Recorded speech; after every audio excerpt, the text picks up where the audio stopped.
하나님의 말씀 고린도전서 7장입니다. 고린도전서 7장 16절에서 17절 두 절의 말씀입니다. 한 절씩 읽겠습니다. 아내된 자여 내가 남편을 구원할는지 어찌할 수 있으며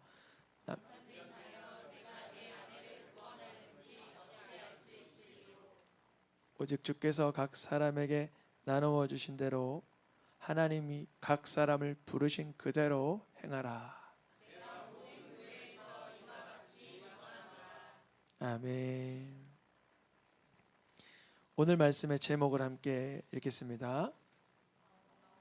너와 내 집이 구원을 받으리라 전체 주제 속에서 오늘의 제목은 배우자를 구원하라.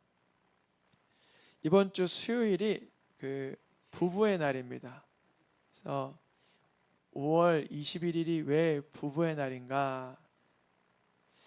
둘이 한 몸을 이루어 단다. 둘이 하나가 되는 날이 21일 부부의 날입니다.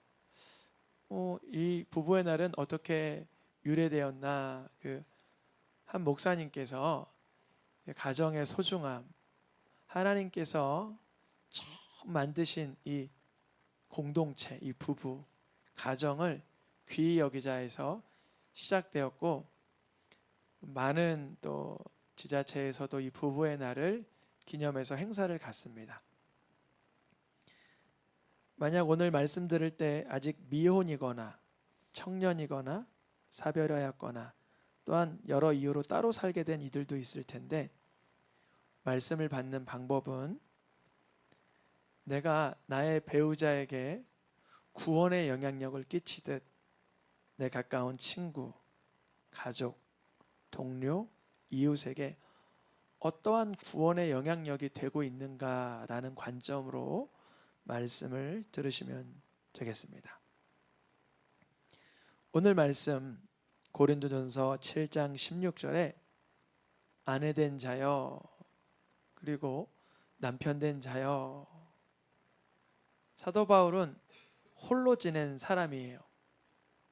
사람들이 말하기를 사도 바울이 결혼을 안 했을 경우, 했을 경우, 결혼했다가 헤어진 경우, 결혼했다가 사별한 경우 여러 이유는 있지만 사도 바울은 이 말씀을 쓰는 그 시점엔 혼자 있었습니다.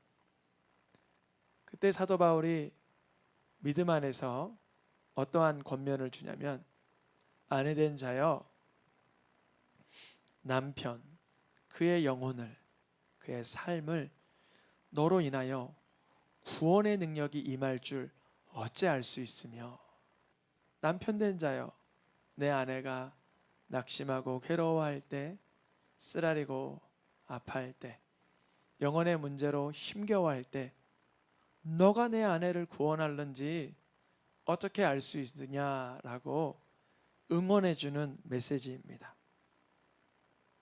내가 다른 사람의 영혼에 관심이 있다는 것은, 또한 다른 사람의 삶에 구원이 임하는 것을 관심 있게 본다는 것은 내 영혼의 상태를 검증할 수 있는 기회입니다. 우리가 어디서 많이 괴로움과 아픔을 경험합니까? 가정 안에서, 가까운 이들에게. 지나가는 사람이 쓴소리 해도 다시 볼 사람 아니라 마음에 두지 않는 경우가 더 많은데, 가정 안에서는 날렵한 칼날이, 맹렬한 독이 배우자의 혀나 입술을 통해 가족 간의 관계 속에서 스며들고 날아온다는 거죠. 그때입니다. 바로 그때. 나는 예수님을 그리스도로 믿는 자로서 지금 독을 먹었으니 해를 받아야 됩니까? 아니면 말씀대로 무슨 독을 마실지라도 해함을 받지 않을 수 있는 기적을 갈망해야 됩니까? 많은 경우 기억력들이 참 좋으셔서 어제 그 말 했잖아. 그 독을 꽁꽁 얼려놨다가 녹지 않게 싹 싸매서 다시 먹어요. 기억력이 좋아서. 근데요, 말씀에선 독을 먹어도 해함을 받지 않는다는 그 독은 독사의 맹독과 같은 말의 독성을 말해요. 말의 독성. 아내된 자여, 너에게 독한 말을 하는 그 남편의 그 영적 상태를 너가 구원할는지 어떻게 알 수 있으며, 남편 된 자여, 칼날과 같은 매우스러운 말을 하는 그 아내의 영혼을 내가 구원할는지 어찌 알 수 있느냐, 이렇게 물어보는 거예요. 어떻게 구원할 수 있는지 어찌 알 수 있는가. 내 실력으로는 안 되는 거를 주님 앞에, 주님 내 실력으로 안 돼요, 이렇게 말하면 잘하는 일이에요. 독한 말을 하는 배우자, 칼날 같은 말을 하는 가족, 내 힘으로는 구원할 수가 없습니다. 내 힘으로는 구원할 수 없어요. 오직 나를, 나 같은 죄인 중에 괴수를 십자가의 보혈로 구원하신 주님의 능력만이 우리 가정을, 자녀를, 부모를 구원할 수 있습니다.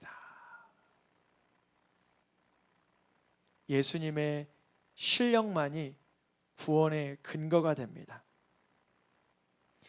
타인의 영혼을 우리가 사실 관심이나 갖겠습니까?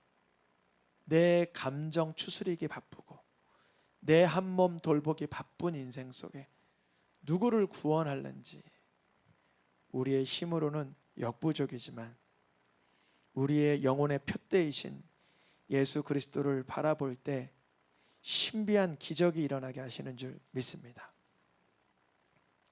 주님께서 아내들에게는 남편 구원하는 방법을 하나 주셨어요. 우리 여성분들 같이 읽어보겠습니다. 분홍색 글씨입니다.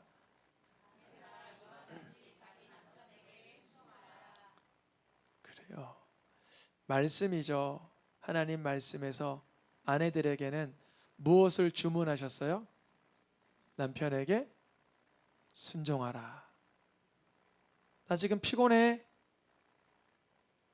어떻게 근거가 됩니까? 아니면 말씀이 먼저입니까? 너무 가부장적이잖아요. 그러면 오늘 뭘 먹는데 남편이 된장찌개를 먹는다 그래요. 난 스테이크를 먹고 싶은데, 그러면 입맛 정도는 내 기호와 내 주장을 하는 게 더 옳겠죠. 이제 하나하나 사단의 계략에 들어가는 거예요. 피곤해서 순종할 수가 없고 내 기호에 맞지 않아 순종할 수가 없고. 그런데 성경에 보니까 남편의 영혼을 구원하는 방식에 있어서 아내의 말로 구원받는다고 써 있는가요? 아내의 행실로 구원을 받게 한다고 써 있나요? 행실. 무언가 부탁이, 무언가 요구가 들어갔을 때 입으로는 충분히 다 무마시킬 수 있죠. 그러나 순종하는 그 모습으로 말미암아 남편의 영혼이 어떻게 돼요? 구원을 받게 된다는 거예요. 신기하잖아요. 내가 순종하는 거랑 저 사람이 영혼 구원 받는 거랑 무슨 상관이야? 상관이 있는 거죠. 우리가 남편에게 순종할 때 내 힘으로는 순종할 수 없음을 고백해야 돼요. 남편이 무언가 요구할 때 나는 그 요구를 온유하고 겸손하게 수용할 만한 영적 상태가 아니라는 걸 아셔야 합니다. 주님 앞에 이렇게 말하는 거예요.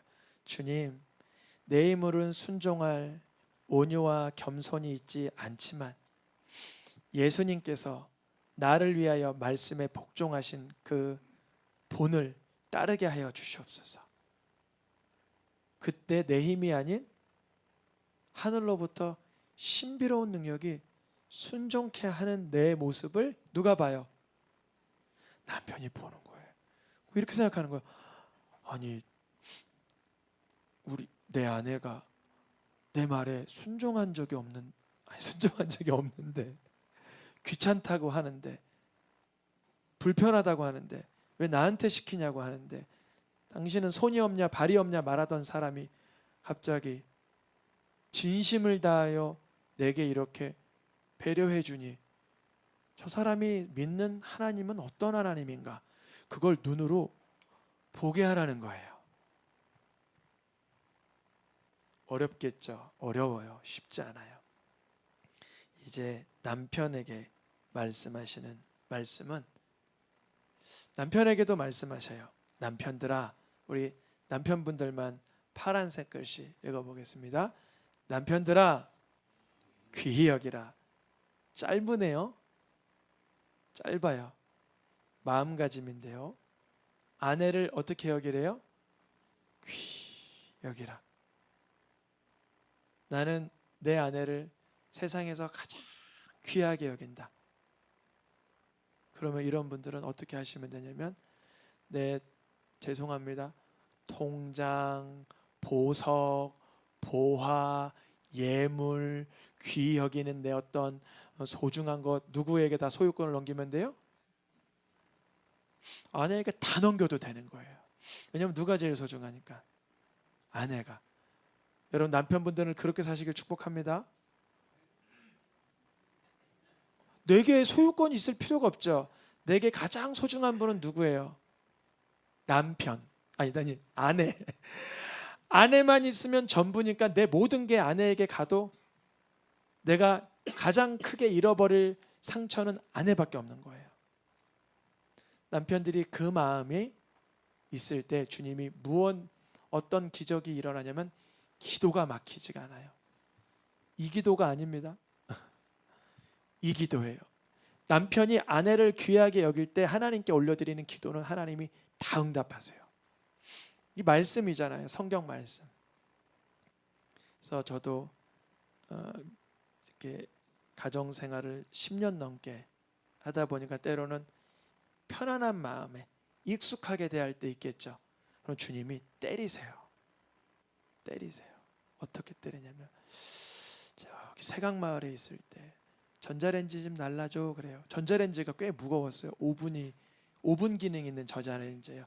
가벼운 게 아니라 한 10kg가 넘은 그런 또 무거운 거예요. 근데 제 마음에 이런 마음이 있어요. 토요일 날 그것도 피곤한데 나한테 시키지. 그래도 하자. 그래서 날랐어요.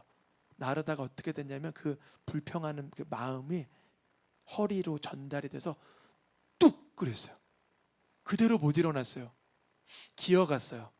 그래서 한 달을 고생했나 봐요. 그런데 주님 앞에 뭐라고 기도했냐면, 주님, 허리가 낫는 것도 중요하지만 허리 낫는 것보다 주님이 기뻐하시는 그런 성품을 주세요. 그런 심성을 주세요. 아내를 귀히 여기는 마음을 내게 주옵소서. 기도하더니 허리가, 그 고매동에 있을 때 간증이에요, 그날 났어요. 새벽 기도 때 그렇게 기도했어요. 허리가 많이 아픈데 허리 낫고 싶어요? 아내를 귀히 여기고 싶어요? 기도하다 보면 이렇게 못되게 기도할 수도 있어요. 하나님, 귀찮게 나한테 왜 그거 날르라고 해가지고, 왜 아프게 해가지고 막 원망하는 기도 나올 수 있잖아요. 근데 하나님이 주신 사인으로 보는 거예요. 이 사건을, 내 허리 사건을 주님이 주신 사건으로 보는 거예요. 모든 건 다 하나님 합력과 선을 이루시니까 주님께서 낫게 하시는 거예요. 우리 남편분들 다시 읽어보겠습니다. 큰 목소리로 읽어보겠습니다. 시작.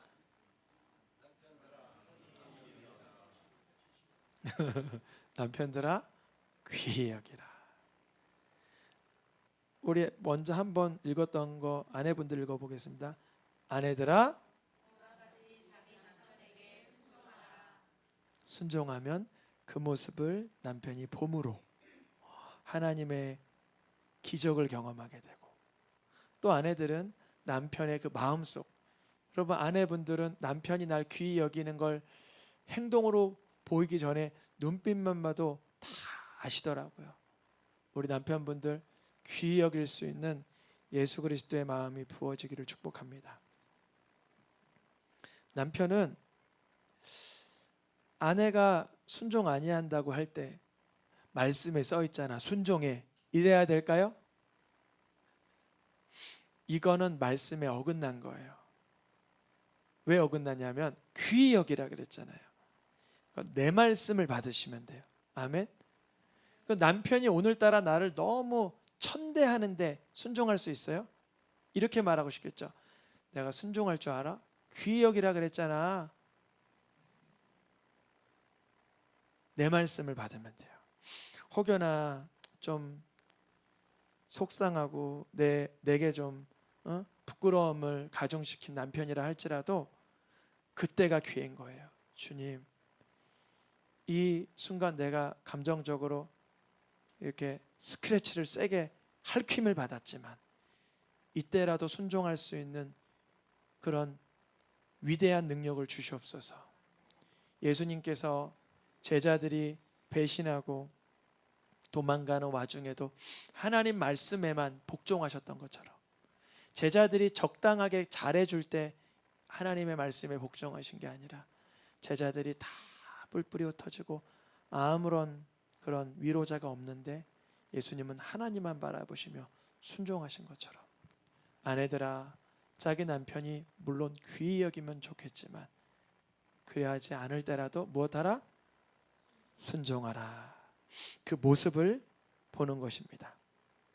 또한 남편의 이야기로 또 넘어가면 아내가 예수님을 믿고 잘 믿음 생활하는데 어느 날 넘어질 때가 있습니다. 실수할 때가 있어요. 그때 남편들은 그의 모습을 귀히 여겨야 되는 거예요.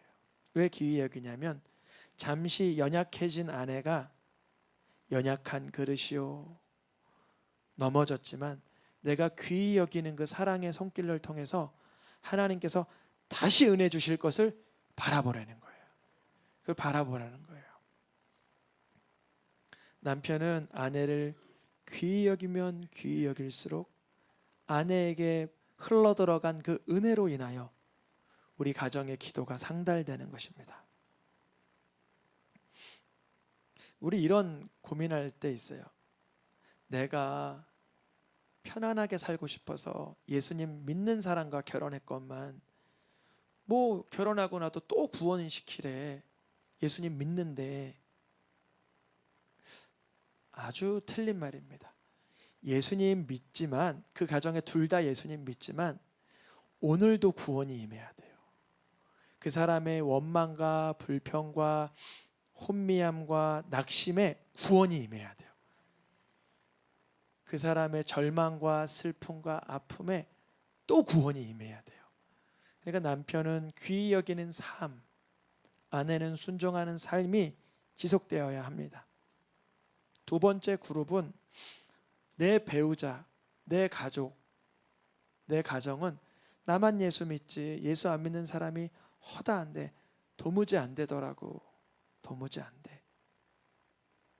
첫 번째 그룹은 예수님 믿는 그룹이라 특별히 구원할 게 없어. 그런 나태한 그룹.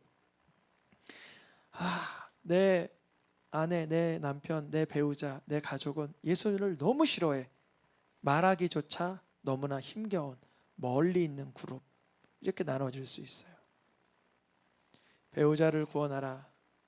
우리 모든 가정에 영혼 구원의 초점이 그 빛이 비치길 축복합니다. 사탄은 우리 다 예수 믿잖아. 그러니까 알아서 각계전투하자고. 그냥 우리 예수 믿으면 됐잖아. 뭘 더 그렇게 가정 예배 드리려고 그러고 뭐 회개하려고 그러고 찬양하려고 그래. 그냥 적당히 하자. 이런 방향성이나 아니면 도무지 변화되지 않을 거야. 예수님 전해봐야 화만 낼 거야. 예수님 전해봐야 아무 일 안 일어날 거야. 무기력하고 낙심하게 만드는 이 사단의 작전이 있습니다. 그때 아내들에게 주님이 주신 말씀 에베소서 5장 22절 우리 여성분들만 이번에 먼저 읽어보겠습니다. 죽게 하듯 하라. 내 남편에게 내가 예수님께 하는 태도로 그렇게 하라는 거예요. 그러니까 어느 가정이든 아내가 남편에게 하는 그 모습은 그 사람이 예수님께 하는 태도라는 거예요. 나는 예수님께는 잘하는데 내 남편에는 좀 못해. 내 남편은 좀 불편하거든. 그러면 예수님께 하는 행동을 한번 고민해 봐야 돼요. 내가 정말 예수님께 하고 있는 것인가? 이번엔 남편분들에게 읽을 수 있도록 보여드리겠습니다. 우리 파란 글씨 한번 읽어보겠습니다. 시작. 남편들아, 자기의 이 몸을 내어주심 같이 하라. 그래서 남편의 머리끝부터 발끝까지 이 몸은 누구 거예요? 아내 거죠. 아내가 물 떠와 그러면 물 떠와야 되는 것이고, 주물러줘 그러면 주물러줘야 되는 것이고, 맞잖아요. 왜냐하면 남편들아, 자신을 주신같이 하라. 오늘 집에 가서 이 말씀을 아내들이 인용하지 않길 축복합니다. 오늘 내가 말씀 들었는데 당신의 몸은 내 거래. 자, 우리 집 저기 아직 안마기 안 샀으니까 당신이 한번 해봐. 딱 30분만 줄게. 근데 아내들에게 주신 말씀이 먼저 또 있었잖아요. 방금 뭐라 그랬죠? 시작. 종부리듯 하라, 죽게 하듯 하라. 종부리듯이 아니죠. 그러니까 이제 우리가 이 성령을 받아야 돼요. 성령을 받아야 내 말씀을 받아요. 자꾸 남의 말씀이 궁금해. 무슨 말씀 받았어? 그래, 그렇게 하라고. 그런 모습이 아니라 내 말씀. 오늘 저에게도 주신 말씀으로 받으면 저는 내 몸은 내 게 아니라 아내의 것이구나. 아내가 원하는 대로 또 남편은 또 아내들은 남편을 주님이라고 고백하는 것처럼 그렇게 하라는 것입니다. 그러면 에베소서 5장 22절과 25절에선 아내와 남편들에게 이런 과한 것을 요구하는 근거는 뭘까요? 근거는 남편과 아내가 예수님을 내 구주로 만난 가정, 그걸 근거로 하고 있어요. 그런데 그렇지 않는 가정도 종종 있겠죠. 그러면 상관없어요. 내게 주신 말씀만 붙들면 돼요. 아멘입니까? 만약에 남편이 믿음 생활 안 하고 예수를 모른다면 그 아내는 힘겹겠으나 예수님께 하는 행동을 남편에게 함으로 남편이 궁리하는 거죠. 아니, 내 아내는, 내 남편은 도대체 누구를 믿고 살길래, 무엇을 위해 살길래 내게 이렇게 존귀하게 여겨줄까, 죽게 하듯 해줄까, 자기 몸을 내어줄까를 이렇게 예의주시할 수 있도록 예수님을 나타내는 삶을 사는 것이죠. 부부관계, 오늘 이번 주 수요일 부부의 날을 앞두고 부부관계는 세상 누구도 침범하거나 경험할 수 없는 영적인 공유와 함께 육체의 접촉이 동시에 이루어집니다. 그래서 성경에서는 고린도전서 7장에 이렇게 기록하고 있습니다. 고린도전서 7장 2절에서 3절.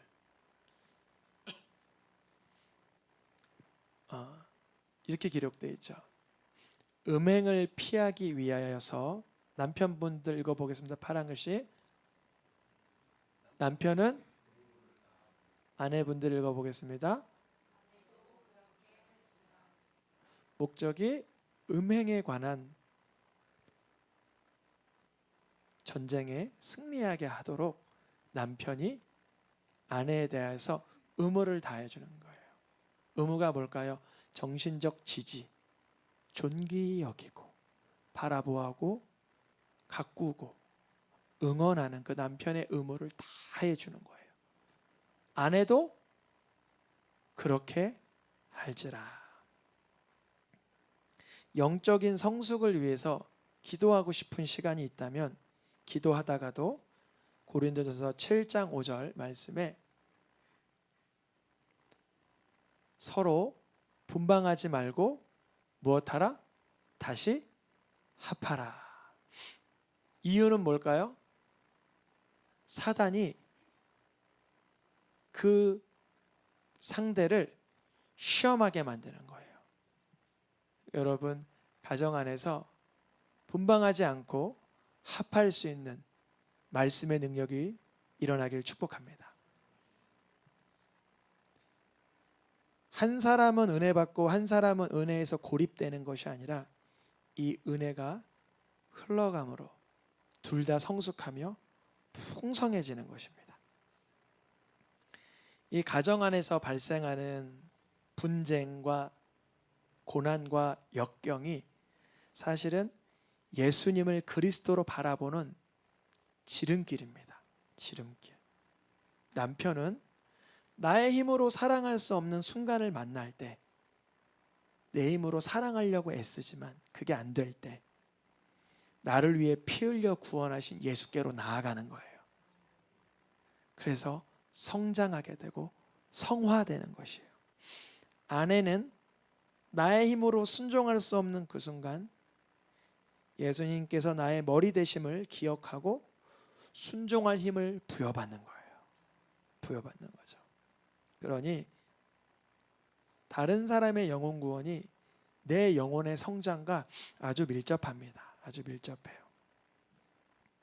예수님의 십자가 사건이 실제가 되고 예수님의 십자가 사랑이 내 능력이 되는 거예요. 오늘의 마지막 말씀, 에베소서에선 이렇게 기록하고 있어요. 지금 부부 얘기하는 줄 알았지? 아니야. 아니야. 그리스도와 교회에 관하여 말하노라. 아멘. 그리스도가 누구죠? 예수님. 유대인들은 그리스도가 누구예요? 그러면 예수님이라고 말 안 해요. 여호와의 증인들이나 하나님의 교회나 신천지나 몰몬교나 수많은 이단들은 그리스도가 누구예요? 그러면 예수님이라고 말 안 해요. 우린 말할 수 있어야 돼요. 그리스도가 누구예요? 그러니 남편에게 순종하라 했는데 순종하지 아니할 때 순종할 능력을 주시는 그리스도는 누구예요? 아내를 귀히 여겨야 되는데 귀히 여기지 못하는 내 마음에 올라올 때 내 마음에 아내를 귀히 여길 수 있는 마음을 주시는 그리스도는 누구예요? 예수님. 그 예수님과 우리 믿음의 공동체, 교회에 관한 이야기가 바로 가정 안에 심어 있다는 거예요. 비밀스럽게. 아내 사랑하기를 남편분들만 읽어보겠습니다. 시작. 자신같이 하고. 아내분들만 읽어보겠습니다.